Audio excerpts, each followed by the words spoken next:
আগে পুলিশদের বলে গেছে আপনার লোকজন কাস্টমার যে এদেরকে দেখা নিবে, কারণটা কি? এটা আইন, কাস্টমার বলছে এই যে এনাদেরকে খুলবেন না, আপনার কাস্টমার খুলবেন না, ওটা খুলবেন না, ওটা খুলবেন না, বলছে তো কাস্টমার। ওটা খুলবেন না। এটা হলো দোকান, আপনাদের এখানে তেলের ব্যবস্থা রাখছেন না।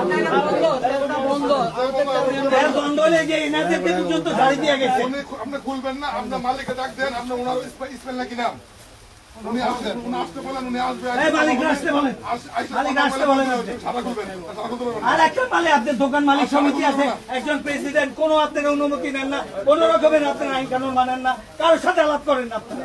আমার পিছনে আপনারা যে দোকানটি দেখতে পাচ্ছেন সেটা নবীন ফ্যাশনের একটি প্রতিষ্ঠান, মগবাজার শাখা, যা বিশাল সেন্টার নামক একটি মার্কেটে অবস্থিত রয়েছে। আমরা ন্যায্য মূল্যে পণ্য বিক্রি করার যে প্রতিজ্ঞা, সেই প্রতিজ্ঞায় অটল থেকেই আমাদের ব্যবসা আমরা চালিয়ে যাচ্ছি। আমরা 300 টাকায় পাঞ্জাবি বিক্রি করি, 300 টাকায় পাজামা বিক্রি করি। এছাড়াও আমাদের বিভিন্ন মূল্যের প্রোডাক্ট আছে যেটা বাজার মূল্যের চেয়ে অনেক কম, কারণ আমাদের প্রোডাকশন কস্ট কম। আমাদের কোম্পানিতে নগদ নিয়ে এলো হার না মানা হার অফার। সর্বনিম্ন 10,000 টাকা রেমিটেন্স নগদে পাঠালে থাকছে স্বর্ণের হার জেতার সুযোগ। প্রতিবন্ধীরা কাজ করেন, বিভিন্ন প্রকার হিজলা সম্প্রদায়ের লোক কাজ করেন, বিভিন্ন প্রকার মাদকাসক্ত ছিলেন পূর্বে, এখন ভালো হয়ে কাজ করছেন। তো তাদের কাছ থেকে আমি যেই রকম ভালোবাসা এবং কাজ পাচ্ছি, আমার সিস্টেম লস নাই, আমার প্রোডাক্টের কস্টিং প্রাইস কম, এবং আমাদের প্রতিষ্ঠান যেহেতু গরিব দুঃখী অসহায়দের মাঝে মুনাফা বন্টন করে, সেই ক্ষেত্রে আমাদের যারা সাপ্লায়ার আছে তারাও আমাদেরকে সুলভ মূল্যে প্রোডাক্ট দিয়ে থাকে। এই ভালোবাসার প্রেক্ষিতেই আমরা এই প্রতিষ্ঠান চালিয়ে যাচ্ছি।